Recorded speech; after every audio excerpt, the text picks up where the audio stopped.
Ravi de vous retrouver sur Arte pour un nouveau numéro du Dessous des cartes. Aujourd'hui, on commence par prendre la direction de Mamoudzou, chef-lieu de Mayotte, 101e département français. Le centre-ville a été particulièrement éprouvé par le passage du cyclone Chido en décembre 2024. Des vents dévastateurs et des pluies intenses qui ont causé des dégâts considérables, humains et matériels. Une tragédie qui a mis en relief un paradoxe. Le fait que Mayotte est à la fois le plus pauvre des départements français, avec notamment des habitats précaires qui ont volé en éclats avec le cyclone, et en même temps un territoire français qui, par son système de soins notamment, attire les migrants de la région, notamment ceux venus de la République des Comores voisines. Alors au-delà de Mayotte, on a voulu vous proposer un tour d'horizon de ces différents territoires français d'outre-mer qui sont par essence, vous allez voir, des territoires singuliers. Sortons nos cartes. Avec ses territoires ultramarins, la France peut compter sur un large maillage et une présence sur les 3 océans. 2,8 millions d'habitants peuplent les 12 départements, collectivités d'outre-mer et la Nouvelle-Calédonie. Les plus peuplés sont la Guadeloupe, la Martinique, la Guyane et la Réunion, qui ont à la fois le statut de département depuis 1946 et de région depuis 1982. À elles seules, ces 4 régions totalisent 1,9 million d'habitants, soit environ les 2/3 de la population de la France d'outre-mer. À ces 4 vieilles colonies, comme on les appelle parfois, il faut ajouter Mayotte, devenu en 2011, on l'a dit, le 101e département français. L'outre-mer français est aussi constitué d'autres territoires, appelés collectivités d'outre-mer, qui ne sont pour la plupart qu'associés à l'Union européenne. C'est le cas de Wallis et Futuna, de la Polynésie française, de Saint-Pierre-et-Miquelon ou encore de Saint-Barthélemy. On compte également des îles inhabitées ou sans population permanente, telles les terres australes et antarctiques françaises, qui complètent cet ensemble hétéroclite et dispersé, qui permettent à la France de disposer de la 2e plus grande zone économique exclusive, derrière les États-Unis, soit 10,1 millions de kilomètres carrés. Cette présence lui permet d'entretenir des relations transfrontalières avec des dizaines de pays éloignés de sa base européenne. La France est par exemple voisine du Brésil et du Suriname, de l'Australie et de la Nouvelle-Zélande. Avec cette surface maritime, la France dispose également de zones de pêche très étendues et d'importantes ressources minérales sous-marines. Autre atout, l'outre-mer représente 80% de la biodiversité en France. Un quart de ces parcs nationaux se trouve hors de l'Hexagone, en Guadeloupe, en Guyane et à La Réunion. Enfin, en Nouvelle-Calédonie, une partie de la barrière de corail, longue de 1600 km, est inscrite au patrimoine mondial de l'UNESCO. Ces territoires ultramarins sont donc des atouts stratégiques indéniables pour la France. Sauf que l'administration de ces territoires par Paris est éminemment complexe, en raison de la diversité de ces territoires et de leurs spécificités historiques et géographiques. La dynamique démographique est notamment très contrastée. D'un côté, la Martinique et la Guadeloupe voient leur population baisser avec des départs massifs de jeunes vers l'Hexagone. De l'autre, la Guyane et Mayotte connaissent une explosion démographique en raison d'une forte immigration illégale. La population de la Guyane a ainsi été multipliée par 8 et celle de Mayotte par 12 en 60 ans. Arrêtons-nous précisément sur la Guyane. Seule porte d'entrée pour l'Union européenne en Amérique du Sud, la Guyane attire de nombreux immigrants venus des pays voisins et de la zone Caraïbe. 85% de la population clandestine serait ainsi issue du Suriname, du Brésil et d'Haïti. En cause, des frontières particulièrement perméables. À l'est, la frontière avec le Brésil est constituée en partie par le fleuve Oyapock, et à l'ouest, c'est le Maroni et ses affluents qui délimitent les 520 km de séparation avec le Suriname. Conséquence, les activités illégales alimentent une économie souterraine prospère. L'orpaillage illégal y est florissant et la région constitue une plaque tournante du trafic de drogue. 1/3 de la production mondiale de cocaïne passerait par le Suriname et la Guyane. Une réalité sociale et économique qui contraste avec la vitrine technologique du centre spatial de Kourou. Faisons maintenant escale à Mayotte, dont l'histoire avec Paris est singulière.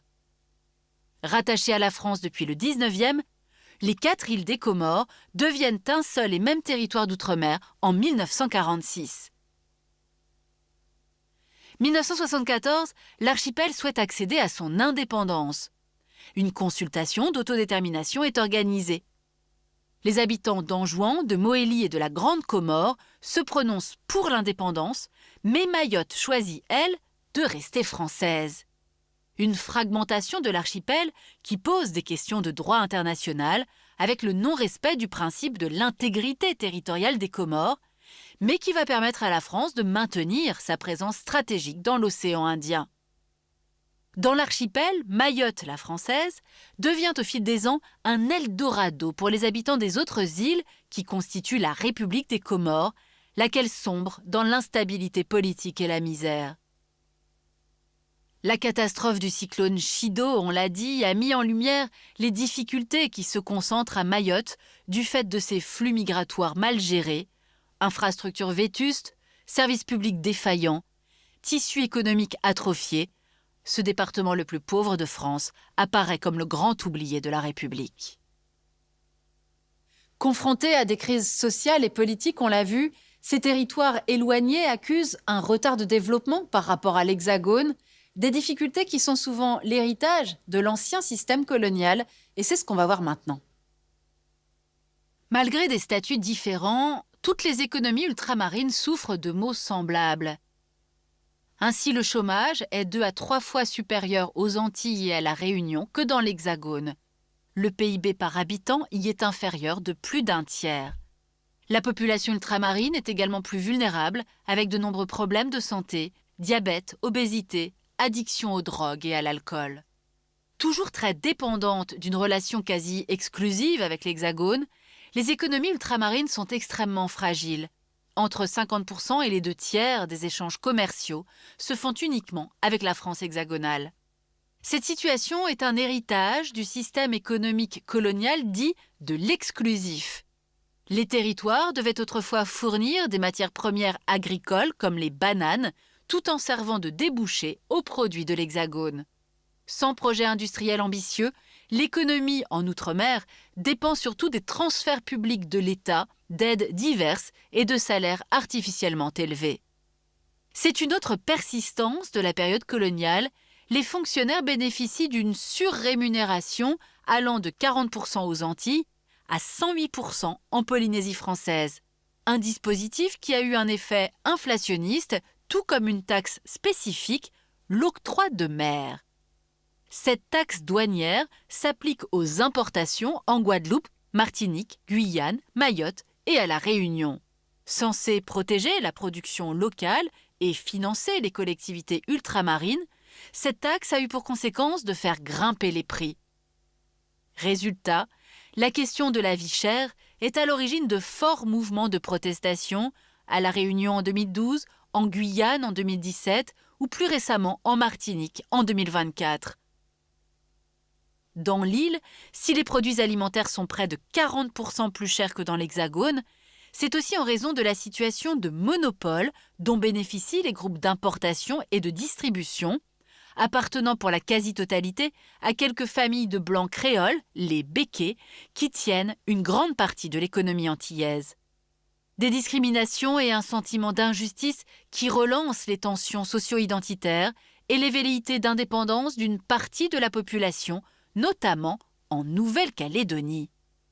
L'archipel est tiraillé entre les loyalistes, installés plutôt sur la côte ouest, majoritairement d'origine européenne, eux veulent rester dans le giron français, et les indépendantistes, largement issus du peuple autochtone, on les appelle les Kanaks, ils sont présents à l'est de l'archipel.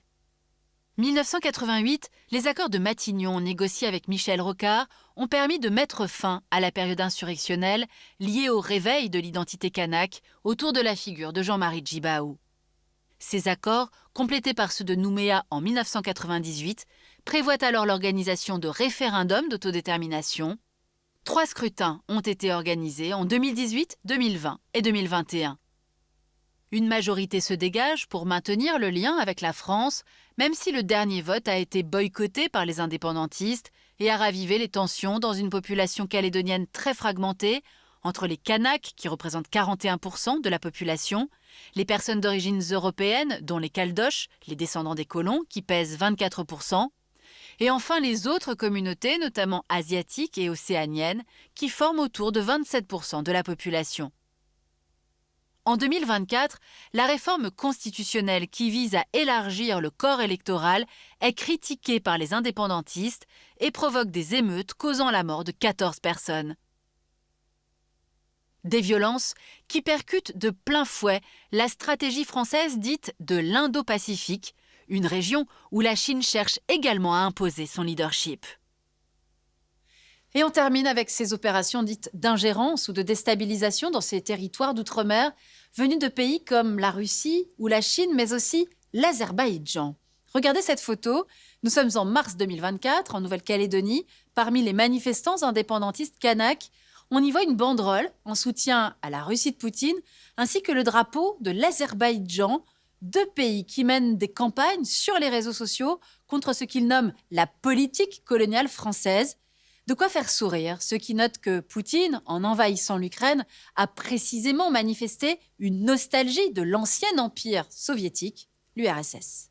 C'est avec lui que nous avons préparé cette émission, le chercheur Jean-Christophe Gay, et notamment l'auteur de cet ouvrage, chez Armand Collin, La France d'outre-mer, terres éparses, société vivante. Ainsi s'achève ce nouveau numéro du Dessous des cartes. Rendez-vous bien sûr la semaine prochaine, même endroit, même heure. À bientôt.